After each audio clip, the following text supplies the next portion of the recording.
So this sea level just, went down every second. This is a depiction of what would happen. Welcome to my channel. I'm going to be reacting to this. Stick around. So here we go. So this is water level. It's like the sea level current situations, how it is. So here we go. So 10 meters, 20 meters, 40 meters, we already see Russia getting like lots and lots of more ground area coverage, and we see the connection between Australia and what place is that? This is New Zealand, Australia, and the islands above Australia. The main thing we notice is that now United States, Canada, and I mean North America and Asia are connected. It becomes one huge landmass. The biggest Asia is already the biggest landmass. Now it is connected to North America. Just imagine the tension that would happen in dividing these lines. You know what I mean. The area between how they would divide territories now. If it happened today, this is just at, let's just say, at 80 meters, 50, not at 50, but at 70 meters, you have a significant connection between Asia and North America. And how would they split the borders here? It's like going to be a huge task. And immediately we see Europe and Asia being the biggest continents to increase in the percentage of landmass they have. Damn, Africa isn't moving. It's just the Antarctica too.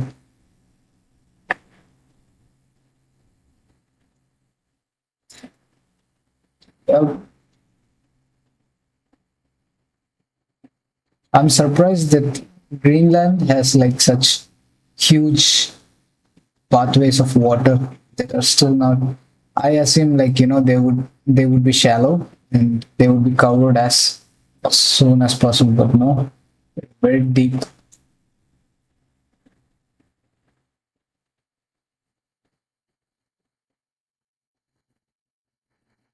This is 400 meters.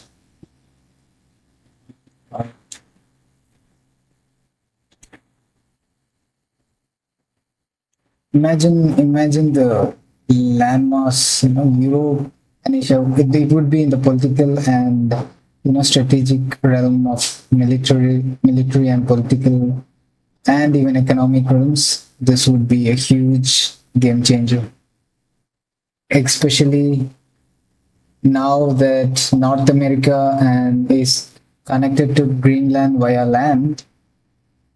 I think that would also create tensions, on who claim it.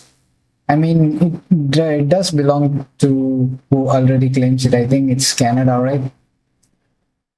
Canada or some European country, I don't know. But I think that can be used as a talking point. You know, the land connection can be used, or at least it can be abused to claim territory.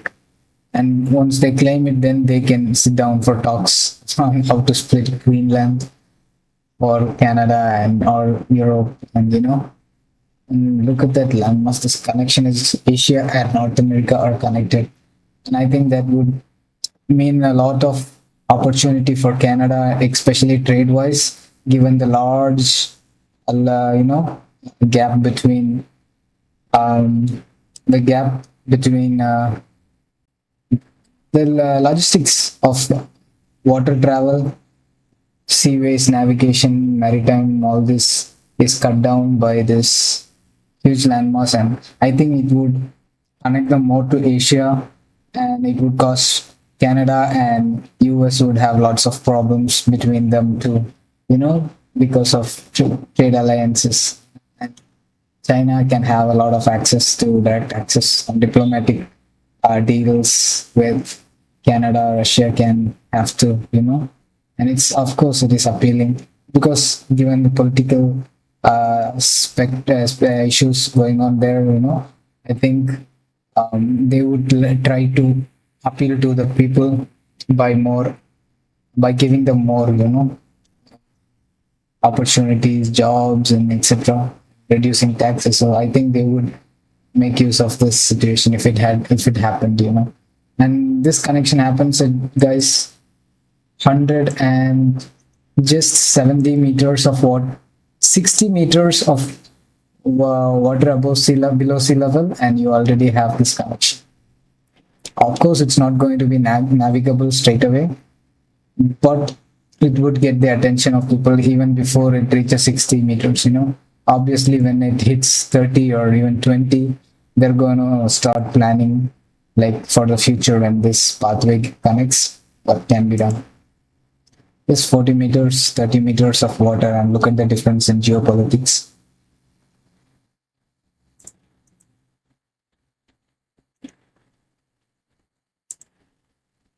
Jeez.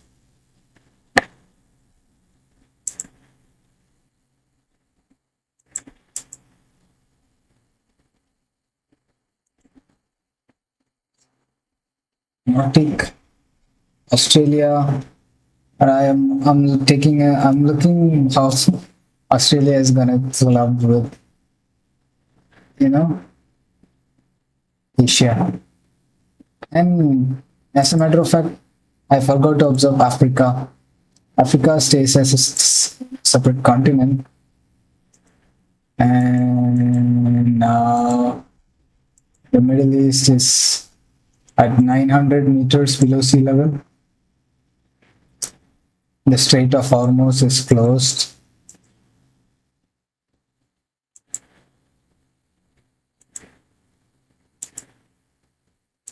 I think that we forgot to check the significance of the Strait of Hormuz. You know what I mean?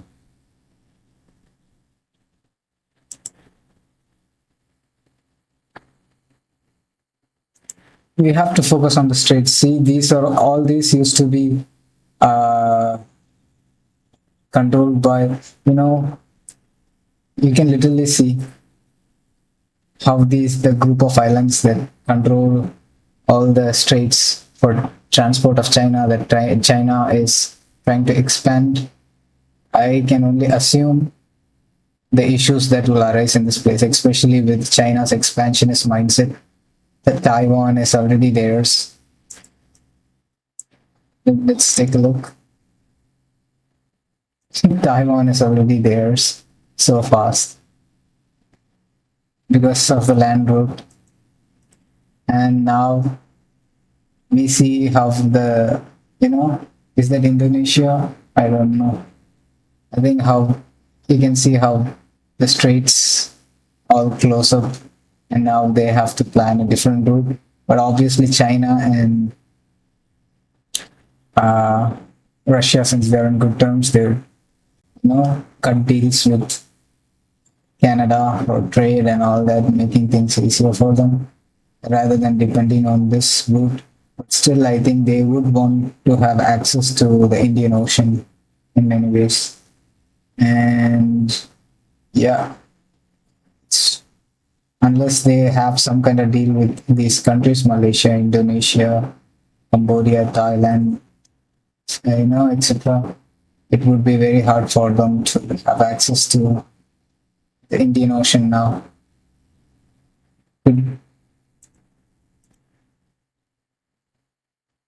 It's almost as if, but I think India still can maintain its strategic power and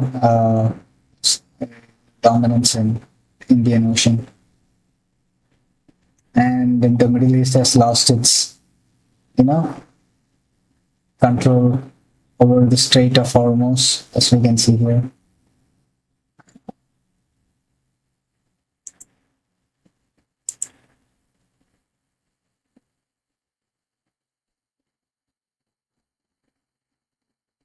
I don't know, I'm just assuming. I don't know which will be more profitable, to be honest.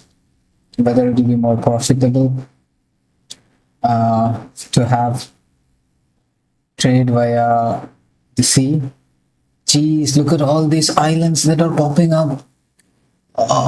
There will be huge a need for huge claims. You know, the amount of islands that are popping up, I think it will change the dynamic of the whole war because, yeah, they try to have a military. Russia is now trying to have military bases here. China, USA doesn't have a strategic advantage yet. India already has lots of strategic advantage, and so does Africa and Europe as well. Though not much difference for Europe, but China will try to capitalize on this, and Japan has a better control of the area close to it. So yeah, very strategic. But I don't know if this will be useful for them unless it's for trade and other purposes. Look at all those islands popping up, and India has a beautiful new coastline here, and the islands. And I'm wondering how it would change climate also, given how I think it will be a slow process if the sea level does rise, and we can plan accordingly, but it would cause lots of changes in how the ocean water moves, the warm, the cold, wind, and all this stuff. Jeez.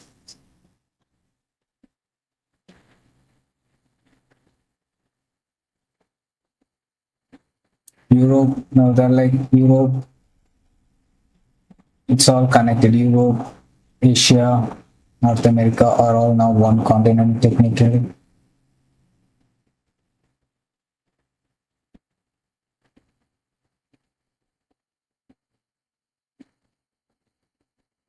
Now Australia is also part of almost, you can call it part of Asia, but maybe it depends on how they look at that coastline. This is 3,630 meters, and we have new landmass like entirely separate.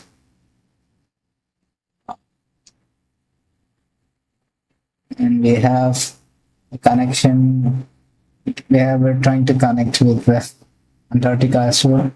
India has like now a direct path to Antarctica, and so does Europe. Not direct, but it's almost getting there. And look at that. Jeez.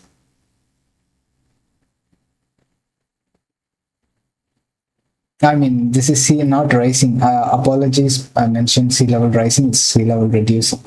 And just we keep talking about all this, but we keep forgetting what it means. If the sea level reduces, to be honest, it's like going to be really hard.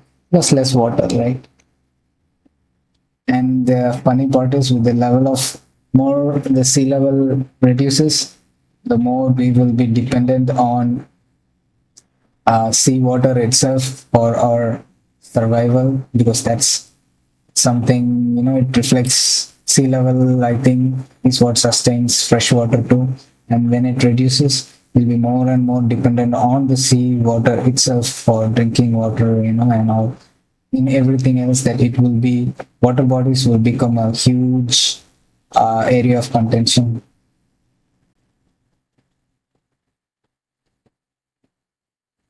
Literally see, now the world is one. So that's it, guys, for now. You want world peace, you want to destroy borders, just drain all the water. But I think we will find everybody, when everybody is thirsty, we just have to make sure that the elites don't use force and the military to. Obviously they can use military because I think it will be, they will not approve it to as long as they are human.